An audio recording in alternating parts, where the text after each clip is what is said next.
오늘 이 아침 우리에게 주신 말씀은 시편 15편입니다. 오늘 마지막 시편 15편 강의네요. 시편 15편 1절에서 마지막 절까지 교독하겠습니다.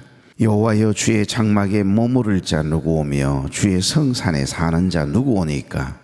정직하게 행하며 공의를 실천하며 그의 마음에 진실을 말하며 그의 혀로 남을 허물하지 아니하고 그의 이웃에게 악을 행하지 아니하며 그의 이웃을 비방하지 아니하며 그의 눈은 망령된 자를 멸시하며 여호와를 두려워하는 자들을 존대하며 그의 마음에 서원한 것은 해로울지라도 변하지 아니하며 다 같이요.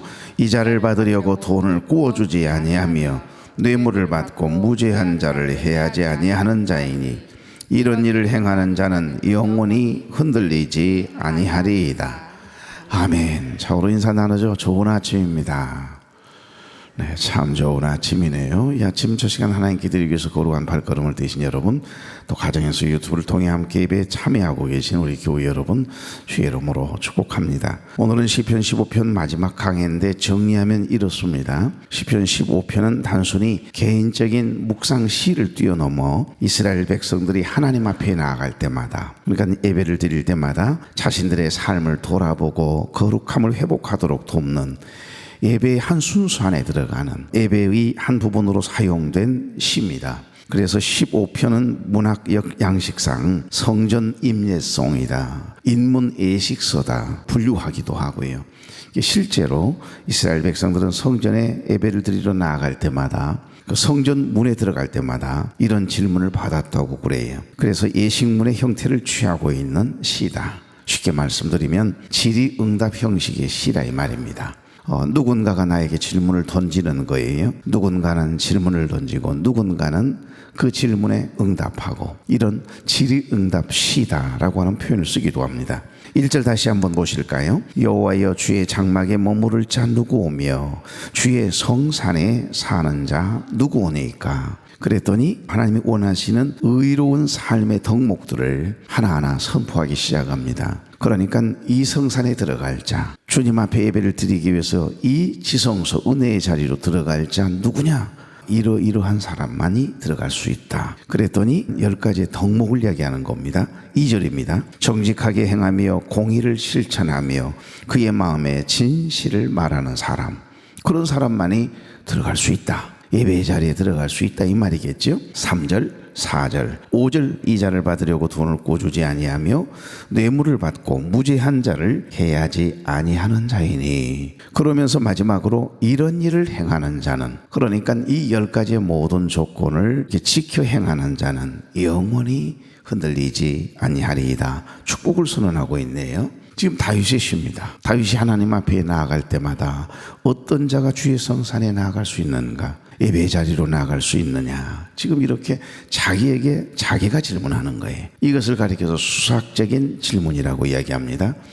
오늘 우리는 누가 하나님 앞에 설 수 있는가라고 하는 이 거룩한 질문 앞에 저와 여러분 또한 지금 서 있는 거예요. 그래서 시편 15편은 바로 이 질문에 대한 하나님의 답변이라고 보면 맞습니다. 다윗의 고백이지만 사실은 하나님께서 우리에게 이런 자만이 하나님 앞에 나아갈 수 있고 예배자가 될 수 있다 이 말이겠죠. 그러니까 다윗은 하나님과 동행하는 삶의 자격 10가지를 노래하고 있습니다. 그리고 그 마지막 결론이 5절 하반절 말씀이었고요. 그러니까 이 말씀은 단순한 윤리적인 강령을 뛰어넘어서 깊이 묵상을 해보면 복음의 진수가 담겨있는 은혜이십니다. 복음적인 의미를 가지고 있다 이 말입니다. 누가 구원받아 하나님의 자녀가 될 수 있고 누가 은혜의 자리 지성소로 들어갈 담력을 얻을 수 있느냐? 오직 믿음이라고 하는 이야기를 하고 있는 겁니다. 복음이 담겨 있어요.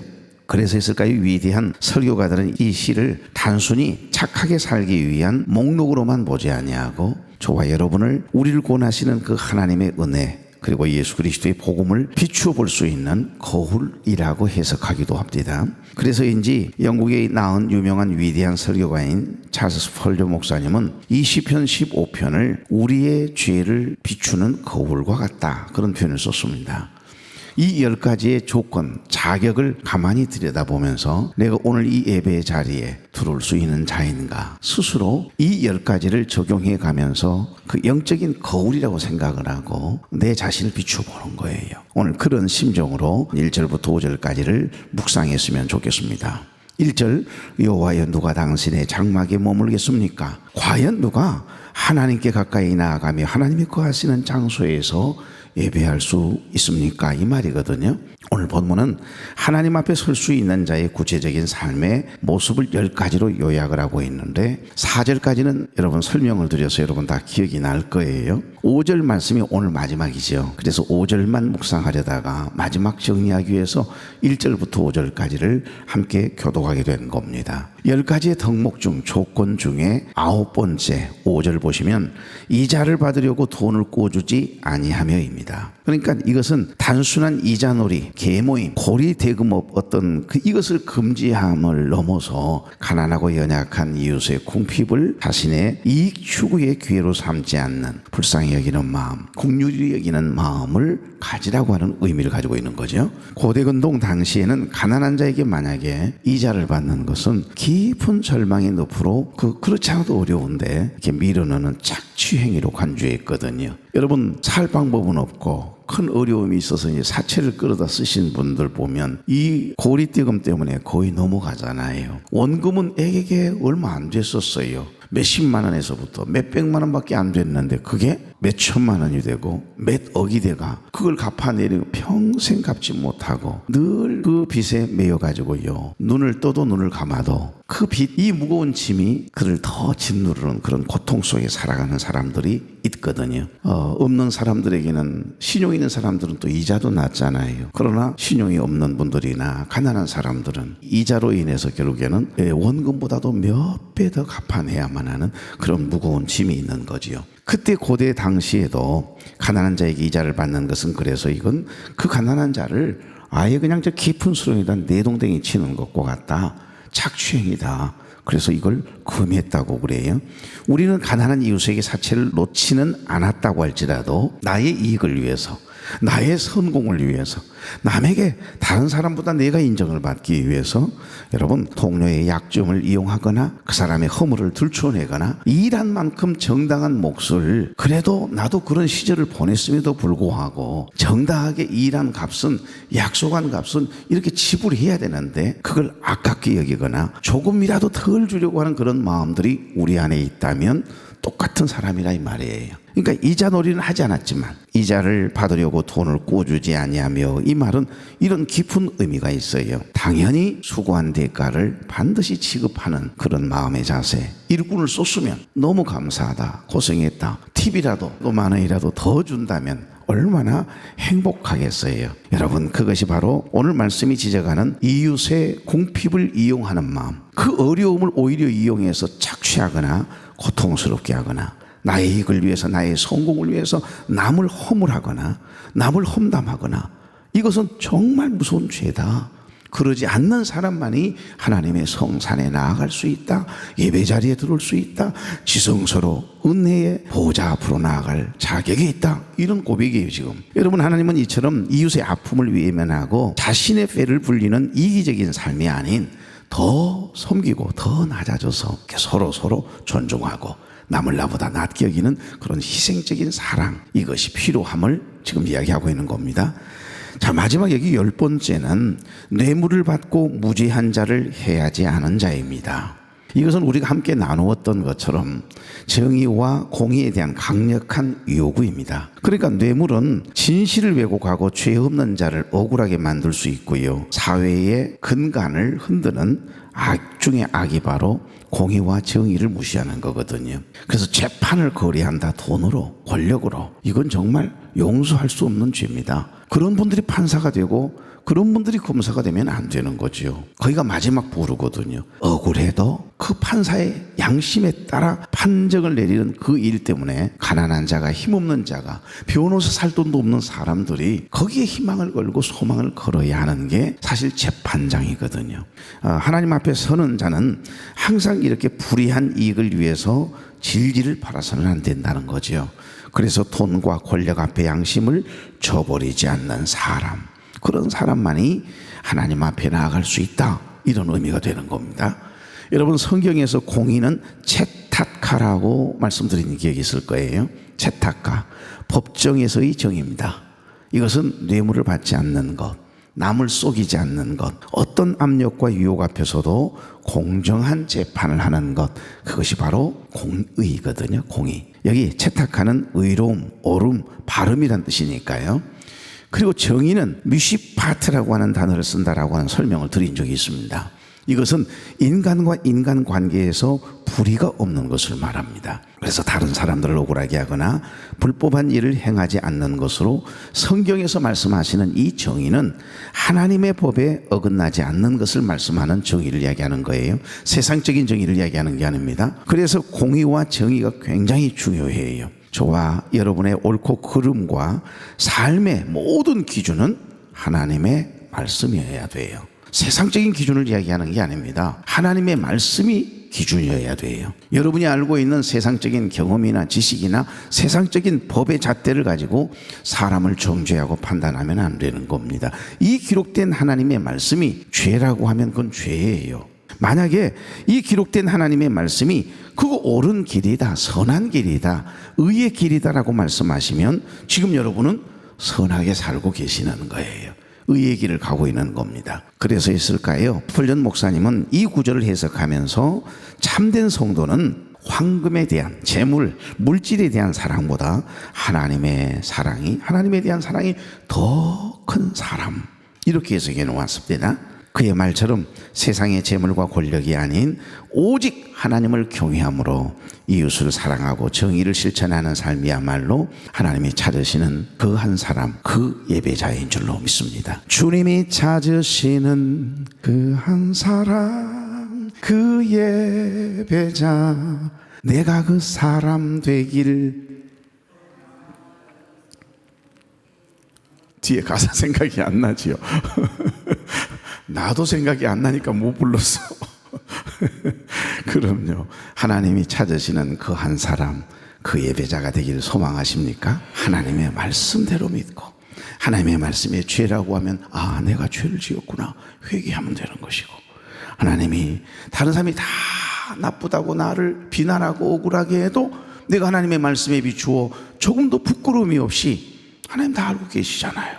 하나님 누구보다 내 마음을 아시잖아요. 하나님 앞에 선하게 의롭게 살아가면 나는 의롭게 살아가고 있는 거예요. 그러니까 당당하십시오. 그럼 되는 거 아닌가요? 여러분, 우리는 지금까지 시편 15편을 통해서 여호와의 장막에 머물 수 있는, 하나님 앞에 나아갈 수 있는 사람의 구체적인 삶의 자격 10가지를 함께 묵상했습니다. 이제 올 것이 왔어. 여러분에게 묻겠습니다. 거울이라고 그랬어요, 여러분.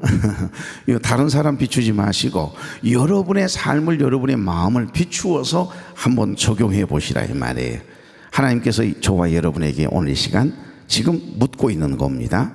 자, 2절입니다. 정직하게 행하며 공의를 실천하며 그의 마음에 진실을 말하며.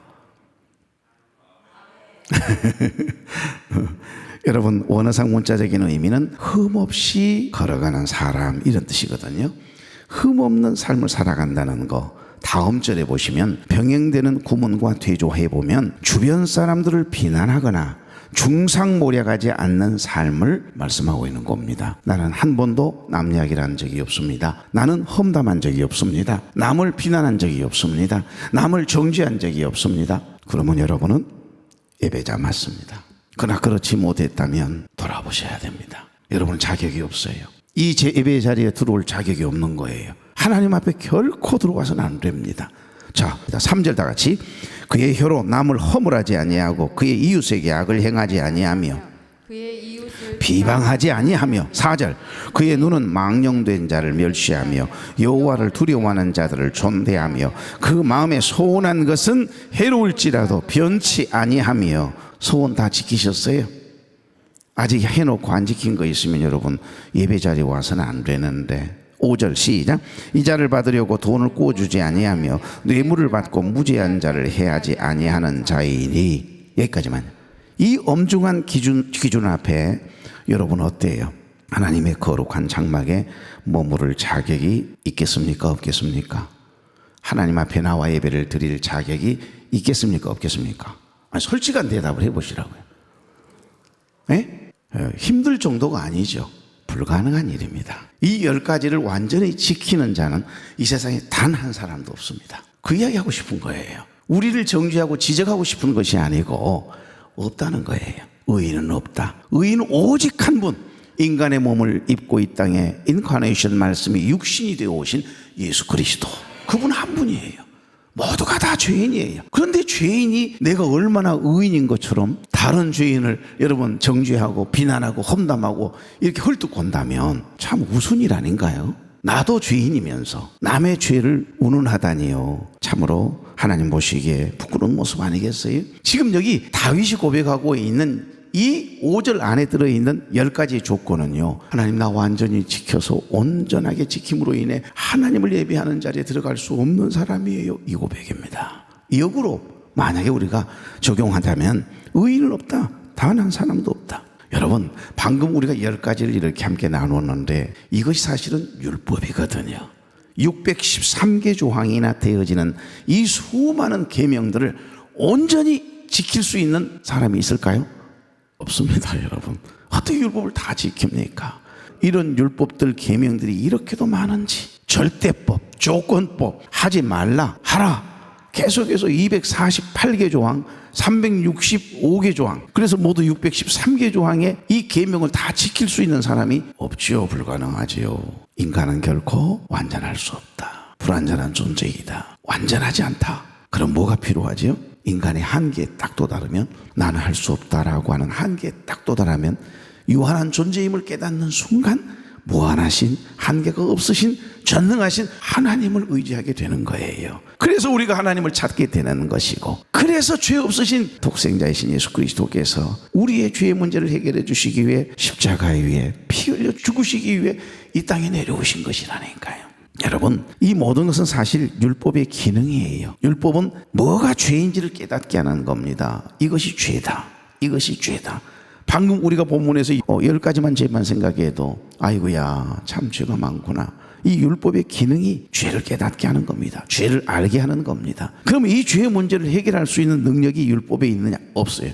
율법은 불가능합니다. 그래서 은혜가 필요한 것이고, 그래서 복음이 중요한 것이고, 여러분, 우리를 절망하게 해서 구원자를 찾게 만드는 것, 바로 이 지점에서 복음이 빛을 발하게 되는 겁니다. 그래서 이 본문 안에 복음이 담겨 있다는 말씀을 제가 서두에 드리는 거예요. 이 모든 조건을 100% 완벽하게 만족시키신 단 한 분, 바로 예수 그리스도. 예수님만이 흠없이 행하셨고 온전한 공의를 이루셨습니다. 진리 그 자체이시고, 그 마음과 입술에 거짓이 없으시고, 자신에게 가장 고통스러운 소원을 하시잖아요. 어떤 소원이죠? 하나님의 뜻을 이루어드리겠다는 소원이에요. 그게 십자가의 죽으심의 사건이죠. 십자가에 죽으시기까지 그 소원을 지키셨어요. 여러분, 따라서 우리는 이 시를 읽으면서 내가 이렇게 살아야지라고 결단하기 전에 예수님께서 나를 위해 이렇게 사셨구나, 예수님께서 나 때문에 나의 죄의 문제를 해결해 주시기 위해서 은혜로 덮어주셔서 예배 자리로 하나님의 성산에 오를 수 있도록 예배자가 되기 위해 십자가에 피 흘려 죽으셨구나라고 하는 은혜에 먼저 잠겨야 하는 줄로 믿습니다. 우리의 행위가 아니라 예수 그리스도를 믿는 믿음으로 말미암아 의롭다 칭함을 받고 의를 덧입음으로써 우리는 비로소 하나님의 장막에 담대히 들어갈 자격을 얻게 된 거예요. 그래서 십자가의 보혈의 능력에 힘입어 지성소로 들어갈, 은혜의 보좌 앞으로 나아갈 담력을 얻게 된 거예요. 주의 보좌로 나아갈 때에 어떻게 나가야 할까?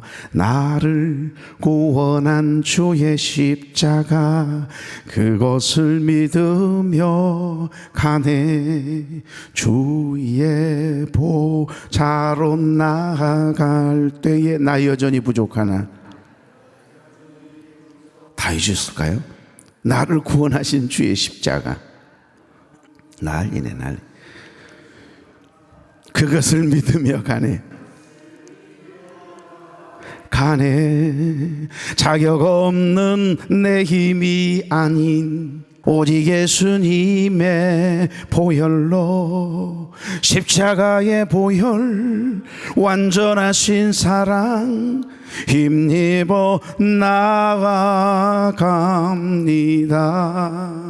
십자가의 보혈, 완전하신 사랑 힘입어 나아갑니다. 이게 복음이에요.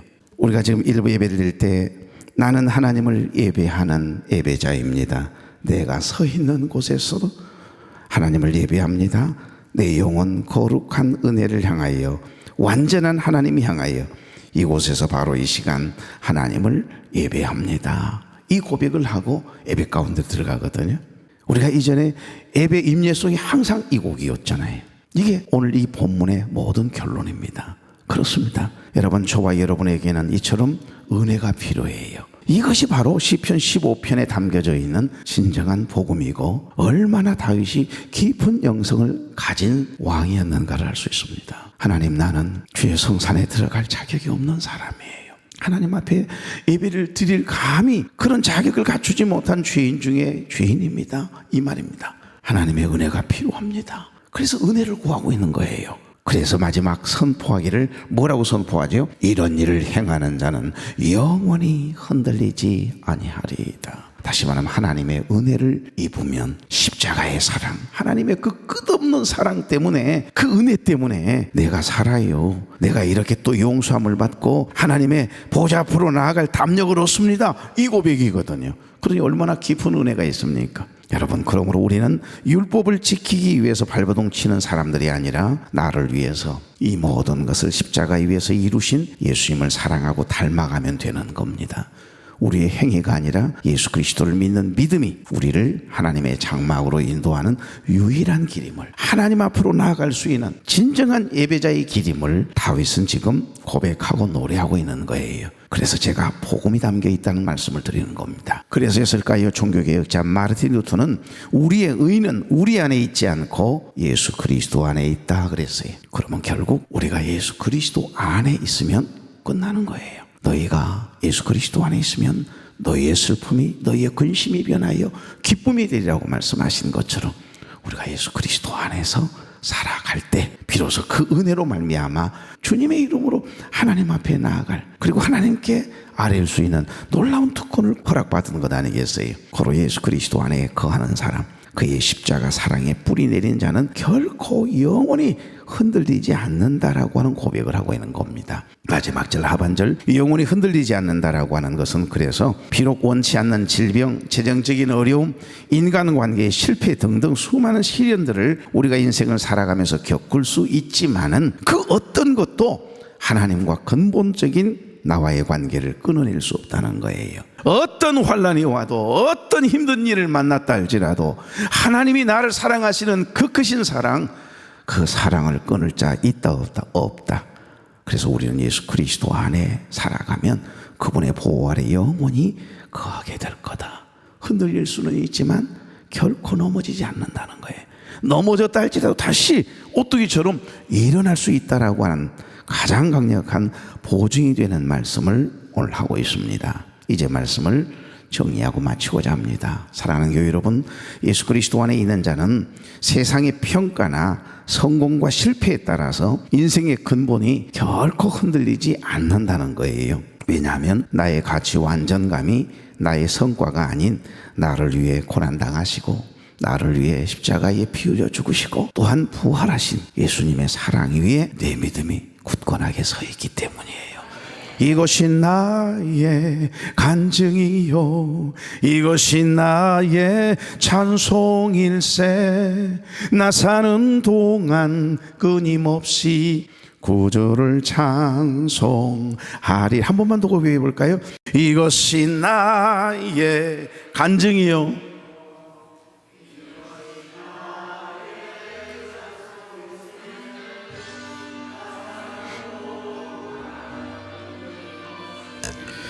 구주를 찬송하리로다.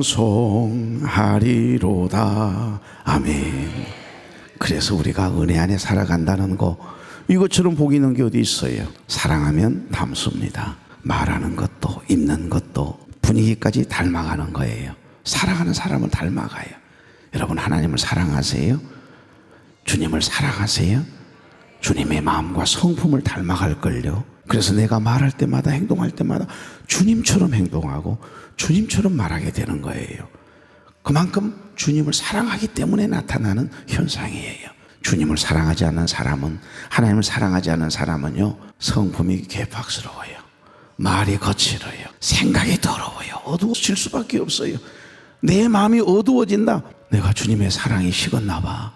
하나님을 향한 그 끝없는 사랑에, 그 은혜 안에 살았던 내게 은혜가 지금 희미해졌나 봐. 긴장하셔야 될 일이에요. 그렇습니다. 영원히 흔들리지 아니하리라, 이 말씀대로 어떤 시련이나 어려움과 고난도 우리를 향하신, 여러분을 향하신 하나님의 끝없는 그 사랑에서 끊을 자 없습니다.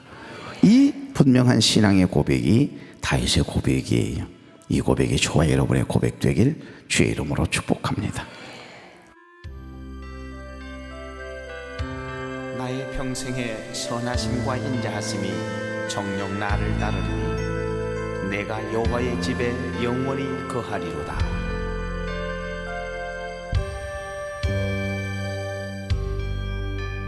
내 평생에 가는 길 순탄하여 늘 잔잔한 강 같든지 큰 풍파로 무섭고 어렵든지 나의 영혼은 늘 편하다. 내 영혼 평안해.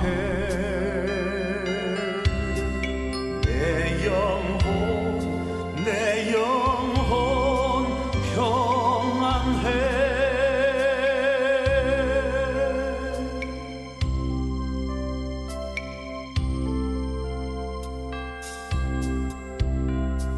여호와는 나의 목자시니 내가 부족함이 없으리로다.